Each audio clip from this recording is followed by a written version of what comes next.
Buen día con todos. Ahí está el tema que me designaron es mejorando la comunicación con el paciente. El tema es bastante complejo, es muy amplio. He tratado de resumir las bases que son necesarias para mejorar la comunicación con el paciente, pero al final de la presentación vamos a ver un título diferente, porque durante la presentación lo que intento es, aparte de darle las bases de la comunicación, es cambiar un poco el pensamiento que tenemos en cuanto a la comunicación en nuestra práctica diaria. Entonces vamos a ver al final. Y la comunicación es tal vez el tema más importante que deberíamos saber todos los profesionales de salud, ¿ya? Independientes médicos, todo el equipo de salud, pero también incluso fuera del equipo de salud, porque la comunicación es es un proceso que va de la mano con la vida misma. Es un proceso que se da en todo ámbito. Y este proceso lleva tantos años como tiene la existencia humana. ¿Ya? Entonces, siguiente, por favor. Ya. ¿Se apunta el...? Ya.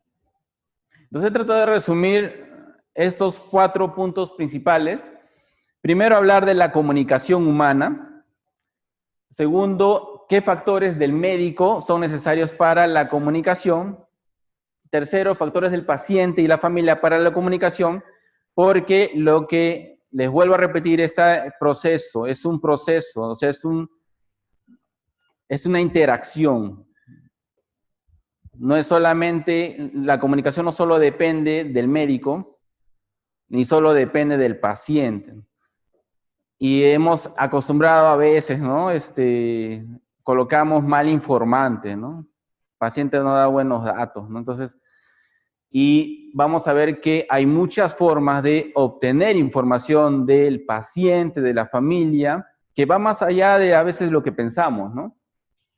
Las recomendaciones al final voy a darle como manera de resumen para mejorar la comunicación, pero ya no entre médico y paciente, sino solamente también hasta la familia, que una de las características que tiene el médico de familia es que tenemos un concepto sistémico. No solamente vemos al individuo que estamos al frente en la consulta, sino también podemos llegar hasta entender su entorno. Bien con la familia presente, bien con la familia ausente, nos ingeniamos para averiguarlo. Y en caso sea necesario, si tenemos la suerte, llegamos hasta la casa, ¿no? Entonces hablar de comunicación, un tema muy amplio, como les decía, hay mucha terminología, en las revisiones pueden ver y a veces confunde bastante. Voy a tratar de hacerlo algo más práctico. Entonces, cuando hablamos de comunicación, no solo tenemos la idea de que nosotros nos comunicamos. La comunicación existe en todas las especies y pueden ver ejemplos diferentes, ¿no? En los animales, ¿no? Como entre ellos, sin necesidad de hablar, ¿no? Ellos tienen forma de comunicarse. Y así como los vemos en los animales, que solamente de repente con gestos, con sonidos, ellos tratan de transmitir o transmiten un mensaje a sus pares o a la naturaleza, esto a veces nos olvidamos que esta parte de lo que es el lenguaje no verbal también la manejamos nosotros, tanto el paciente como el médico. Entonces ambos, así se queden en silencio, media hora mirándose las caras, se están comunicando. ¿Ya? Entonces, bueno, es un ejemplo para que vean, ¿no? Y como les decía, la comunicación se da desde los orígenes de la humanidad. Tal vez no habían tantos idiomas, no había lenguaje verbal, pero ya solamente con los sonidos, con las expresiones, con los símbolos, porque recuerden las imágenes las pinturas rupestres, ¿no? Entonces ellos trataban de transmitir un mensaje, ya es comunicación. Yo les recomiendo que deberíamos todos revisar a mayor profundidad la teoría de la comunicación, que ha sido realizada por un equipo de trabajo, pero bueno, el autor principal es Paul Watzlawick, pero el trabajo se basa bastante en un estudioso que fue George Bateson, y él fue antropólogo, pero a veces muy poco se menciona su trabajo en las revisiones. Yo no estoy seguro si es porque tal vez por lo que no fue médico, no lo estoy seguro, pero existen muchos trabajos posteriores de comunicación que se olvidan a veces de mencionarlo él. Y el libro de la teoría de comunicación humana, que es un trabajo de un equipo en Palo Alto con Paul Watzlawick y su equipo, menciona bastante su trabajo de este estudioso. George Bateson, al ser antropólogo, tenía bastante el trabajo no solamente con los seres humanos, sino también con la naturaleza, con los animales. Entonces tenía una visión más amplia de lo que es, y él estudió muchos aspectos de la comunicación. Siendo antropólogo ha contribuido a muchas áreas de la medicina. Y dicho sea de paso, de la comunicación, más se ha de repente recibido soporte en psicología, en psiquiatría, ¿no? Entonces, ellos han sentado muchas bases de la comunicación.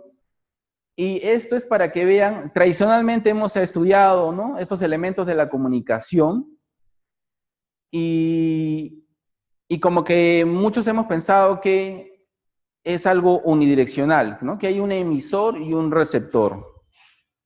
Pero justamente en esta teoría de la comunicación, y uno de los conceptos que pretendo hacerles llegar es que no es unidireccional, porque es bidireccional, es en ambos sentidos. En un momento el que es emisor va a ser receptor y va de un lado para otro. Entonces, en lo que a veces parece que estamos siendo nosotros los evaluadores, a veces también los pacientes pueden estarnos evaluando. Y en lo que a veces nos concentramos en solamente ver el mensaje que podemos recibir del paciente, el paciente también puede estar recibiendo de nosotros un mensaje, sin decir nada a veces. ¿Ya? Entonces, este gráfico de acá, bueno, aparte del mensaje, el código, que pues el idioma, el canal, la voz, era una idea para que tengan en claro esto, ¿no?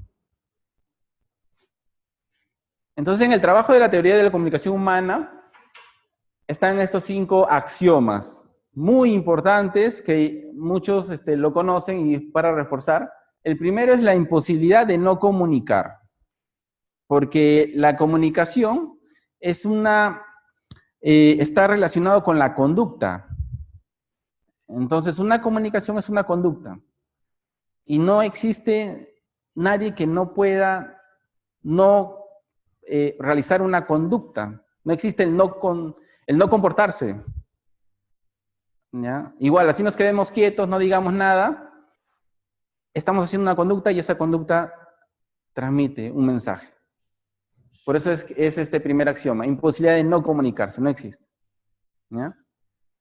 Los niveles de contenido y relaciones de comunicación están en el sentido de que la comunicación genera ya un tipo de relación con quien tratamos de este proceso. Entonces es una interacción. Y tratamos de llegar a diferentes contenidos, como en la consulta llegamos con el paciente, ¿no?, que a veces le queremos explicar su diagnóstico, sus tratamientos, sus complicaciones, queremos educarlos, ¿no? Y esto genera una relación. De ahí el término de relación médico-paciente, que es llegar hasta la familia, ¿no? Entonces, la relación con el médico, con el paciente, incluso no solamente es un tipo de interacción o un vínculo que se va a dar en la consulta, porque la relación es una idea de confianza que uno tiene con el paciente, de tal forma que si uno se encuentra al paciente afuera, el paciente tiene la confianza de repente no sé, de conversar, de preguntar. No es algo que solamente se puede dar en la consulta. En la consulta se puede dar la comunicación tal vez, pero la relación es algo que se mantiene, que va más allá de la consulta. Y es algo que se va creando con este proceso. La puntuación de secuencia de hechos es un término del axioma que quiere decir que la comunicación en este proceso va y viene, ¿no? Va y viene, y como les mencionaba, en uno que inicialmente fue el emisor, termina siendo el receptor, y puede ser interminable, ¿no? ¿Sí? En lo que respecta a la comunicación digital y analógica, la comunicación digital viene a ser lo que es toda la transmisión de los mensajes, bien sea escrito o hablado. Ahora, actualmente, en la vida diaria, la comunicación digital tiene, creo que el 80% a más de importancia para todos, y ya pues hay bastante, las redes sociales han hecho que bastante todavía se exceda a veces, ¿no?, en lo que es la comunicación ya digital, y le damos bastante importancia a eso, y eso es lo mismo que también transmitimos a veces los médicos en la consulta, que solamente le damos importancia a lo que escuchamos. A veces hay muchos factores que estamos escribiendo en la historia, estamos escuchando, pero solo estamos prestándole atención al lenguaje, al verbal, ¿no? Y la analógica, en cambio, es el mensaje, la comunicación que se da a través de las posturas, los gestos. Y es ahí en lo que deberíamos completar nuestra comunicación con el paciente. Tanto de lo que entendemos del paciente, como también nuestros propios gestos y posturas. Porque eso le da también un mensaje al paciente. ¿Ya?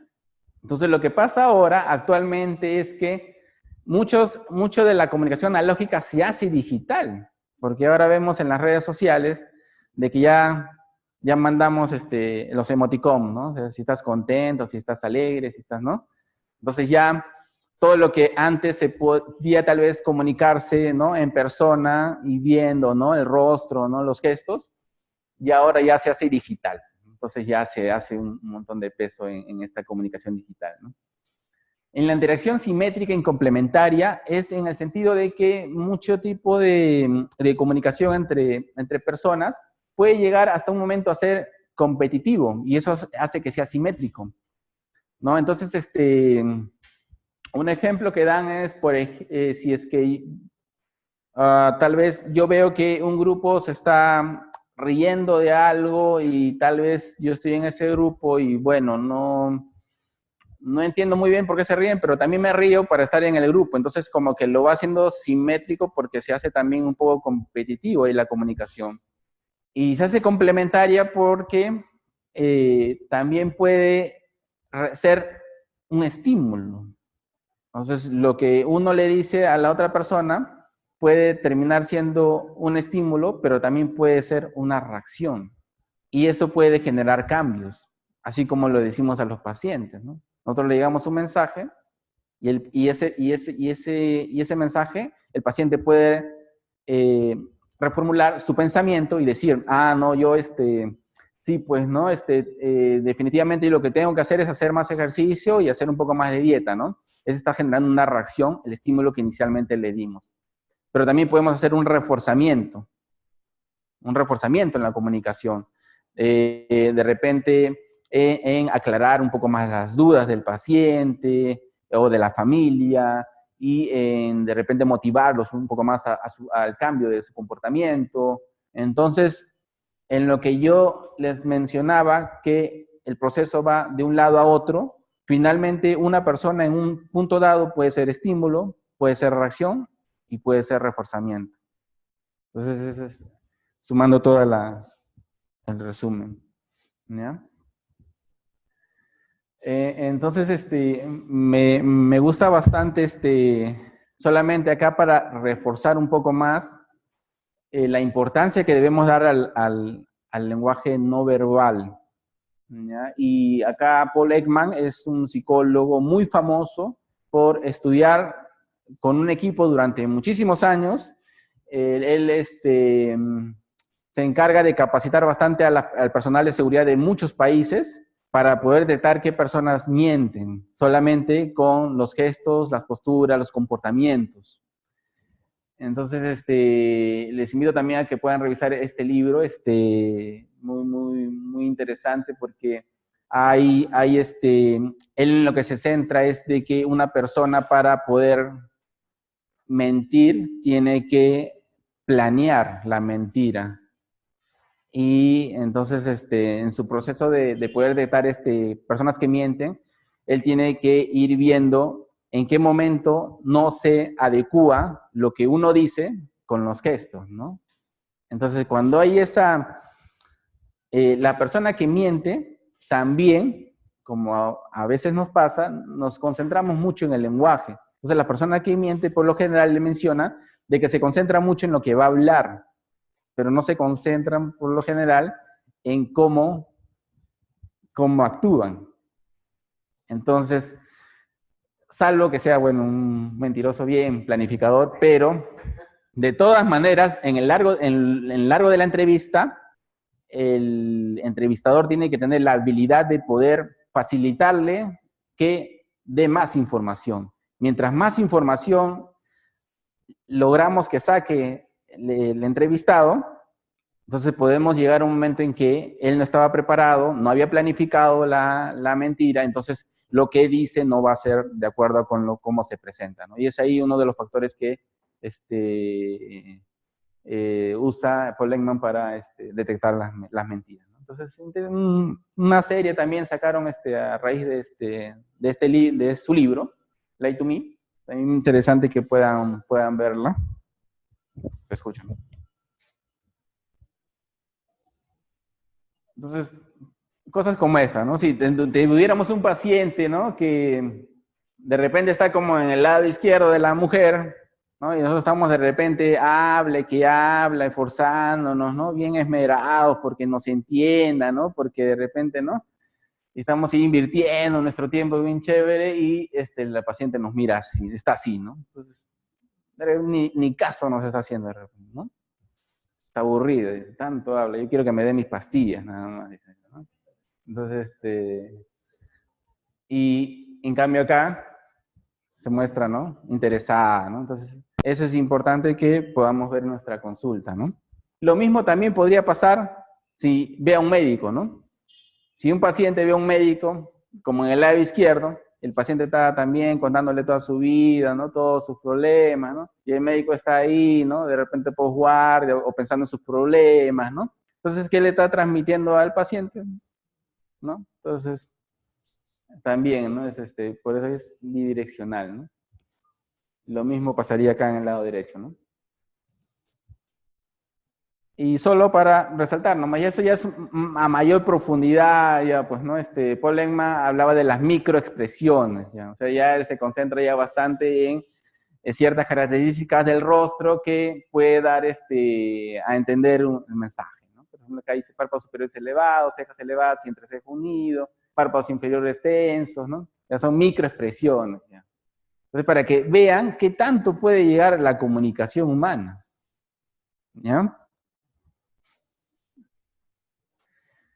Lo otro interesante de Paul Ekman es que al estudiar la comunicación no verbal, él se dio cuenta de que la comunicación, si una persona acá en Perú da un gesto de tristeza o sorpresa, va a ser el mismo gesto que lo de una persona en China.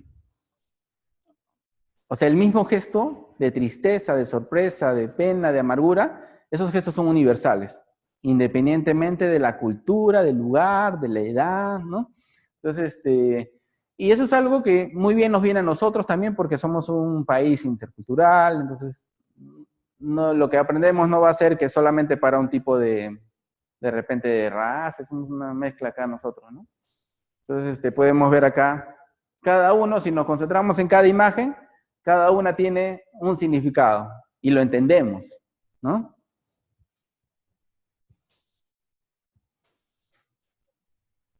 Entonces acá esto es para reflexionar. También tradicionalmente se habla de lo que es el paciente difícil, ¿no? ¿Mm? Pero por ahí un autor, Martín Zurro, que es español, menciona en su libro lo que es el encuentro difícil. Entonces, cuando hablamos de paciente difícil, como que este proceso de interacción, si es que va mal, es culpa del paciente nomás, ¿no? Y que de repente, ¿qué pondríamos nosotros? ¿De qué va a depender de nosotros? ¿No? Entonces habla del encuentro difícil, porque muchas veces es el médico o el personal de salud quien está predispuesto a empeorar de repente las cosas, lejos de controlar mejor la situación, ¿no? Y un paciente por X motivos viene alterado, está desesperado, ¿no? Y de repente alza la voz, ¿no? Alza la voz y el médico alza más la voz. Entonces ahí se comienzan a competir, ¿no? Entonces ya quiere hacer que sea simétrico, ¿no? ¿No? Entonces lo hacemos más difícil, ¿no? ¿Qué deberíamos tener en cuenta nosotros para mejorar? Claro que siempre hay excepciones, ¿no? Hay pacientes que tienen ya trastornos mentales y eso sí ya tenemos que llamar a seguridad, ¿no? Pues tenemos que protegernos, ¿no? Pero esas son excepciones, ¿no? Entonces, factores del médico para la comunicación, ¿no?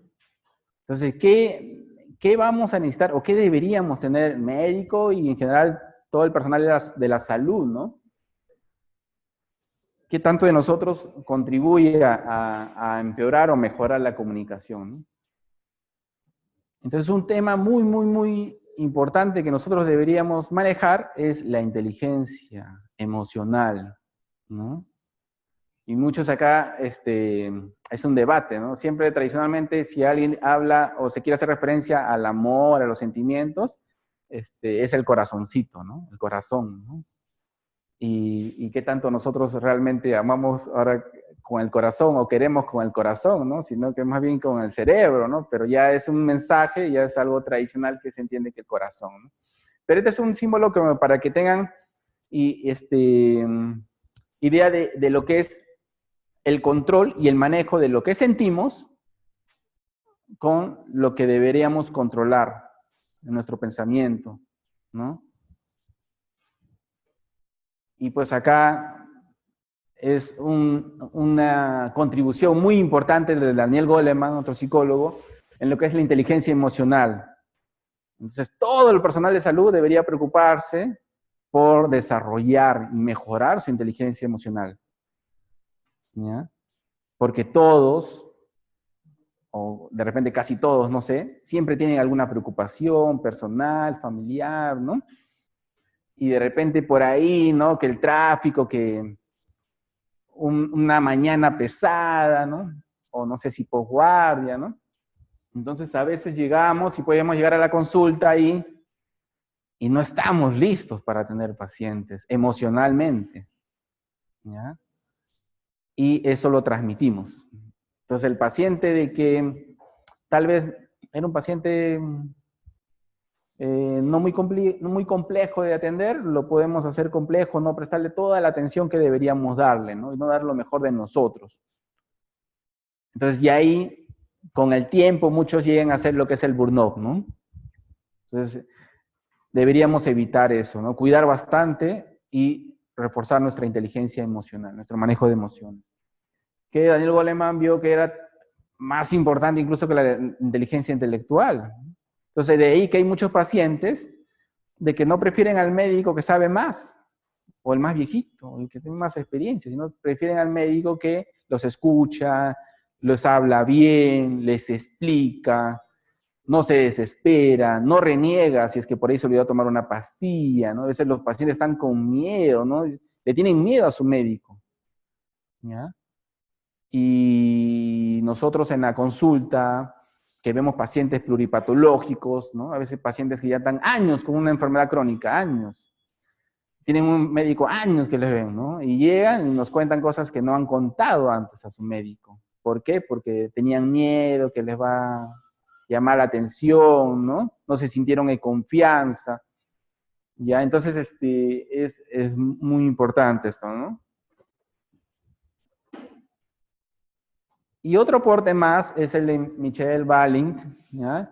Él hizo un estudio durante 3 años aproximadamente con 12 a 14 médicos, entre generales y de familia, y lo que él estudió fue cómo los médicos iban teniendo esa experiencia con sus pacientes a lo largo de los años y cómo es que ellos fueron dándose cuenta de lo importante que era ver también la parte psicológica del paciente y cómo ellos podían influir en el paciente como una droga. Entonces aquí en este libro hacen referencia al médico como una droga. ¿Por qué? No una droga desde el punto de vista de repente de sustancias ilegales, ¿no? Sino una droga como cualquier sustancia que de la misma manera puede generar un efecto en el paciente. Si es que es muy poco, si es que es mucho, si es que es muy frecuente. Entonces, el médico solamente con el contacto puede tener un efecto en el paciente. De ahí que muchos pacientes entran a la consulta, conversamos un rato, ¿no? Y termina la consulta y ya se sienten mejor, ¿no? Porque puedes generar ese efecto, ¿no? Puedes generar un efecto de alivio, de tranquilidad, ¿no? De animarlos, ¿no? Como también al revés, ¿no? Puede generarse un efecto de que el paciente que vino con un examen tranquilito dijo, ¿para qué es este examen, no? Y le salimos, no, que tienes colesterol alto, triglicéridos altos, estás mal, tienes que cuidarte, tienes que hacer dieta, ¿no? Entonces generamos ya un enfermo, ya, ¿no? Entonces el paciente ya se lleva el mensaje, yo sufro del colesterol, ¿no? Toda mi vida sufro del colesterol, ¿ya? Entonces tenemos que tener cuidado en esa parte, ¿no? El médico puede funcionar como una droga. Entonces, tenemos que aprender a saber con qué pacientes es importante, tal vez, ser un poco más, tal vez allegados, verlos más frecuentemente, quienes no, entender también nuestras emociones. De ahí que este estudio que se hizo era básicamente también una psicoterapia para los médicos, ¿ya? Ahora se hace bastante Baling, muchos médicos, generalmente los de salud mental, hacen Baling, ¿no? Creo que tal vez todos los médicos deberían hacer Baling, ¿ya? Y es justamente para expresar también nuestras emociones.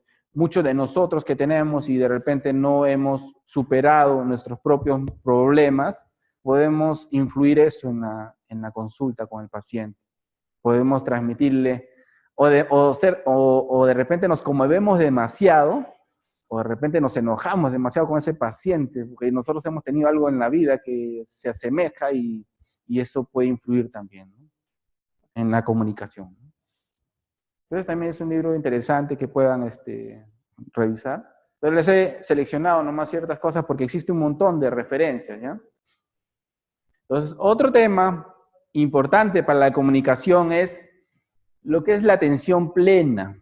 Es un concepto muy relevante, no solo igual, no solamente para nosotros, es para la vida diaria, es también para afuera, es para cualquier persona, ¿ya? La atención plena consiste en general en ser conscientes del presente. Y se estudia bastante ahora, ¿no? De la hora. Pues acá este gráfico vemos, para allá está el pasado, para allá está el futuro, tu cuerpo es presente, lo es tu mente.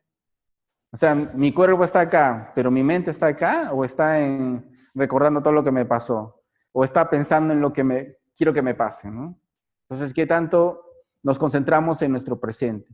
Y esto, Roger Ruiz Moral en su libro de comunicación clínica lo menciona, lo aplica bastante en la práctica del médico, en que uno, estando en la consulta, o cualquier profesional, debe estar atento a todo lo que hace, a cómo habla, el volumen que usa, el tono, ¿no?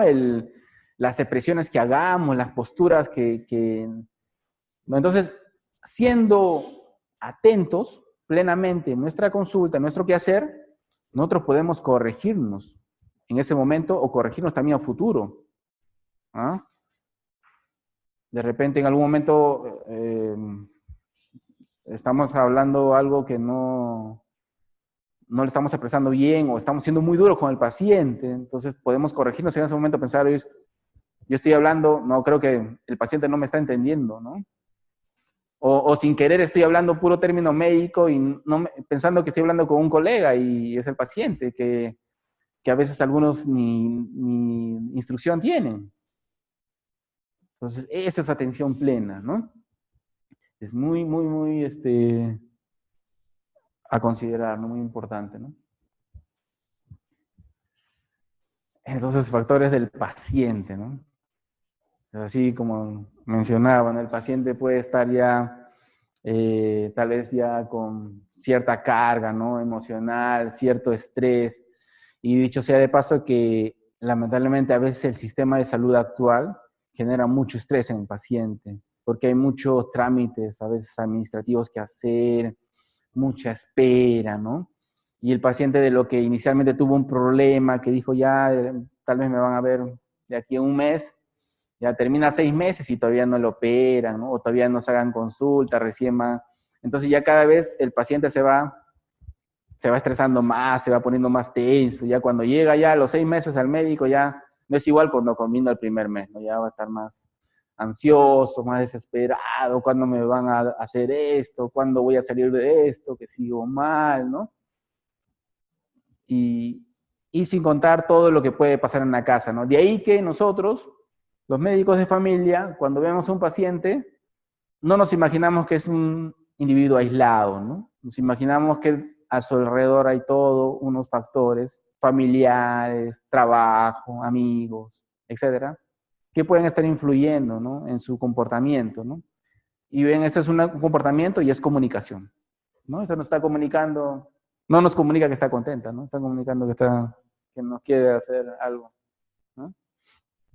Entonces, ¿qué más? El paciente, pues sobre todo acá en el país, un factor importante que tenemos que tener en cuenta es la interculturalidad, ¿no?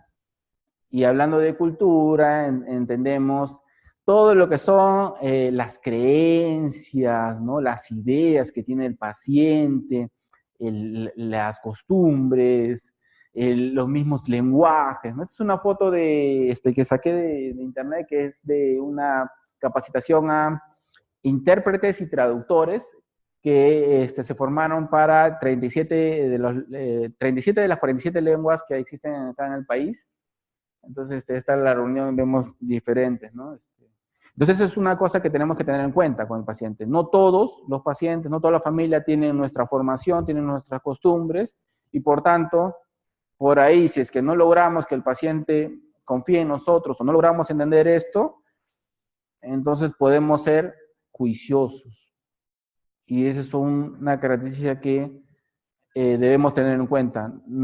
No si queremos mejorar la comunicación con el paciente, no deberíamos juzgar, ¿ya? Y eso es parte de la inteligencia emocional. Porque la inteligencia, eso es parte también de la empatía.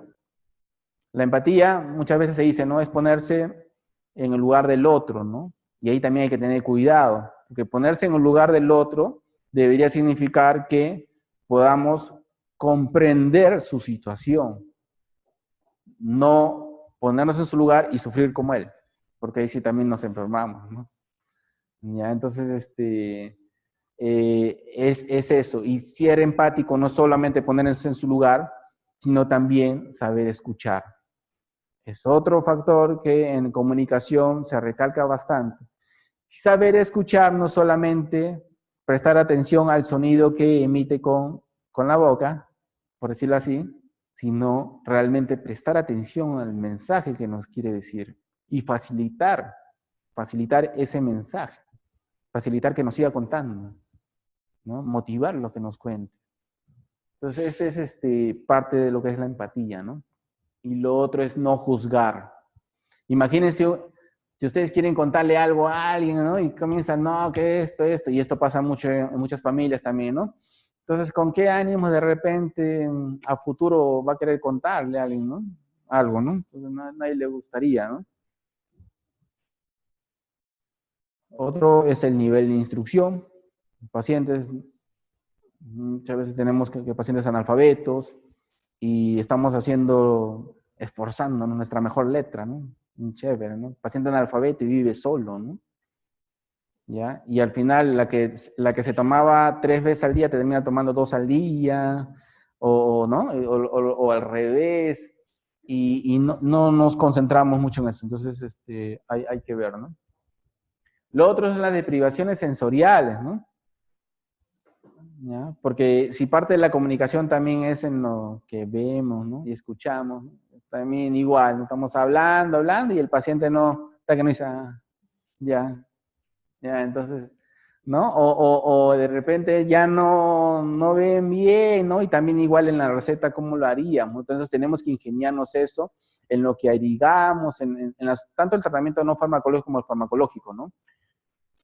Ahí también es que nosotros nos apoyamos bastante de lo que es la familia, sus recursos que cuenta, ¿no? O la persona que la acompaña, o si en un futuro podría acompañarle, ¿no? Entonces, hay otro tema que es igual relacionado, que es el cuidado, la atención centrada en el paciente. Entonces, tradicionalmente nos concentramos, nos han formado para tratar enfermedades, ¿no? Y muchos libros, muchísimos libros, se concentran en tratar enfermedades. Pero lo que deberíamos ver son los enfermos, ¿no? Entonces deberíamos concentrarnos en que por más que tengamos 30 pacientes con la misma enfermedad, cada uno es diferente, ¿no? Por, por muchos factores que ya sean individuales, ya sean familiares, ya sea de los mismos pensamientos, las creencias, las conductas, cada uno es diferente. Entonces tenemos que individualizar y actualmente ya muchas guías de tratamientos de enfermedades crónicas ya están incluyendo este concepto de individualizar los tratamientos. Entonces, otra cosa que no deberíamos caer en la mecanización, ¿no? De repente de los tratamientos, ¿no? Y acá, por ejemplo, ¿no? Estamos en la fotito, ¿no? Está el médico, uno está concentrado en la computadora, de repente viendo resultados, el otro está concentrado en el celular, ¿no? Y el paciente está en medio, ¿no? Entonces, a veces comenzamos a basar nuestro accionar en resultados. El paciente está tranquilo, ya está bien, no le molesta nada, ¿no? No, ya tienes 201 de colesterol, ¿no? Ya, no, ya comienzan ya, o tienes esto acá, que este valor se pasó 1, se pasó 2, entonces comenzamos a prestarle mucha atención a los exámenes, ¿no? Entonces, otro texto muy importante a revisar, que es lo de la medicina central del paciente, Moira Stewart es la autora principal. Este texto ya tiene varias ediciones y lo que busca justamente es reforzar el modelo de pensamiento diferente que podemos tener ya con los pacientes. Y mencionan varios componentes de este modelo. Uno de los componentes tal vez más importante es en lo que respecta a la experiencia de la dolencia y la enfermedad. Entonces, cada paciente experimenta de una forma diferente su problema, su dolencia, su malestar, su enfermedad. Entonces, cada paciente va a tener sentimientos diferentes, va a tener ideas diferentes sobre lo que tiene, ¿no? Va a tener cierta implicancia en el funcionamiento de su vida diaria sobre su enfermedad y va a tener también expectativas. Y esto lo menciono acá porque en el proceso de la comunicación, en la práctica, debemos esforzarnos por detectar esto en nuestros pacientes, ¿ya? Porque otra cosa es cuando los pacientes, si no le preguntas, no te lo dicen. Entonces el paciente puede tener guardado en su cabeza que él tiene la idea de que la insulina le va a hacer daño. Y así lleve 2 años ya con endocrinología, que le recetan la insulina, no la sigue usando, no la usa. Pero le dice a su médico que sí la usa. ¿Por qué? No quiere ser juzgado, no quiere ser de repente criticado, ¿no? O no hay la confianza necesaria. Pero si nosotros sabemos qué ideas, qué miedos, qué costumbres tiene el paciente, qué cosa ha pasado en su familia, entonces podemos aclararle sus dudas, ¿no? Por bien de su salud, ¿no? Igual las expectativas. A esos pacientes tienen un motivo por el que vienen a la consulta o vienen al hospital. Ellos quieren algo, ¿no? Si no detectamos qué es lo que quieren o qué es lo que están buscando, Y no eso significa que le vamos a dar necesariamente, porque el paciente puede pedir un montón de cosas, pero esa expectativa nos está indicando algo. Si la sabemos, podemos ayudarle más. De ahí que muchos pacientes son hiperfrecuentadores, ¿no? Van diferentes médicos, buscan una cosa, pero van a otro, van a otro, van a otro. Y nadie le preguntó qué es lo que quería el paciente, qué es lo que esperaba, ¿no? ¿Qué está pensando, ¿no? Entonces es parte de la comunicación, ¿no? Y cómo se siente. ¿Cuántas veces preguntan a los pacientes cómo se siente el paciente? Dicen, ya señor, ¿trajo hoy día sus resultados? Ya, entonces está bien, ya siga tomando sus pastillas. Pero ¿cómo se siente el paciente? Entonces es parte de lo que es la medicina centrada en el paciente, ¿no? Lo otro importante es considerar, en nuestro caso, nosotros tenemos muy claro esto, ¿no? Lo que es el contexto más cercano del paciente, que es la familia, ¿no? Entonces vemos, ¿no? Cuando una persona enferma, eso lo voy a profundizar un poco más en la próxima exposición que tenga, que es enfoque sistémico en enfermedad crónica. Pero el contexto más cercano es la familia, ¿no? Vemos a uno, pero muchas personas en su casa también pueden estar preocupados y tienen influencia, ¿no? En la salud de la persona, ¿no? Entonces, finalmente, una buena comunicación, ¿no? Mejorar la comunicación con el paciente nos puede llevar a esto, ¿no? Una mejor relación con nuestro paciente, ¿no? Que debería ser así, ¿no? Debería ser así, ¿no? Qué chévere. Y este es otro aporte más de Susana Daniel, que es la atención primaria orientada a la familia, ¿no? Es la última edición que sacó Susana Daniel, en lo cual recalca bastante lo que es el enfoque en la familia cuando vemos a un paciente. Acá es todo también un tema para conversar, pero en la práctica vemos cómo tal vez la especialidad que tiene mayor enfoque en la que es la familia, en la práctica actual es pediatría, ¿no? ¿Por qué? Porque el niño a veces siempre viene con los padres, entonces en la práctica los pediatras pueden ver más la importancia de la familia, pero así como se ve en pediatría, debería verse en todas las especialidades. Y un ejemplo acá claro es el ADI, pues, ¿no? Un ejemplo muy, muy completo es el ADI, y nosotros también en medicina familiar tenemos ese enfoque, ¿no? Entonces ya con ese enfoque ya no es una relación médico-paciente nomás, sino es una relación médico-paciente y familia, ¿no? ¿Sí? Que es a donde debemos llegar, ¿no? Entonces ya para terminar, serían unas recomendaciones. Número 1 sería controlar nuestras emociones. Si queremos mejorar la comunicación, tenemos que primero controlar nuestras emociones. Por ejemplo, ser pacientes, ¿no? Decimos, este paciente impaciente, ¿no? Pero ¿cuántos médicos, personal de salud son pacientes también? Y ahí estamos hablando de paciencia, ¿no? A veces, yo sé que existen muchos factores en el sistema de salud actual que nos puede llevar a desesperarnos, a apurarnos, ¿no? El tiempo de la consulta en muchos lugares, sobre todo en salud, es muy, muy limitante, ¿no? Pero mientras mantengamos nosotros la calma y el control de nuestras emociones, podemos hacer las cosas mejor. Y otro factor que nos ayuda a nosotros es la longitudinalidad, porque nos permite ver al paciente en el tiempo. Entonces, a veces en tan poco tiempo no podemos ver todo, pero vamos a continuar viendo. Así que no nos desesperemos, no nos frustremos, ¿no? Porque a veces no tenemos tampoco la solución para todo, ¿no? Pero hay cosas que no se solucionan, pero se acompañan, ¿no? Hay una forma de repente, de aliviar el sufrimiento, ¿no? Ser empáticos, escucha activa, no juzgar, sería lo principal es que le puedo dejar de acá de reflexión. La atención plena incluye ser éticos, ¿no? Incluye el lenguaje verbal y no verbal.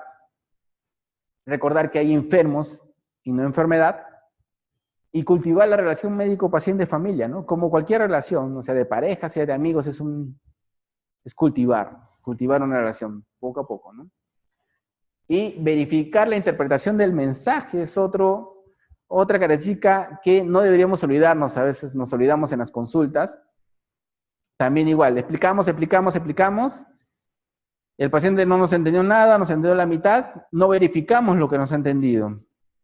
Entonces, esto nos va a ayudar a mejorar la comunicación. Ese es un resumen que les he dado en este corto tiempo de un tema muy, muy interesante, muy importante y que hay bastante para revisar. ¿Ya? Gracias, muchas gracias.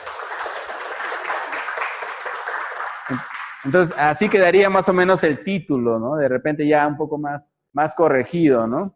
Entonces, no es mejorando la comunicación con el paciente, sino es entre el médico, el paciente y la familia, ¿no? ¿Sí? Entonces, sería un poco el título más ampliado.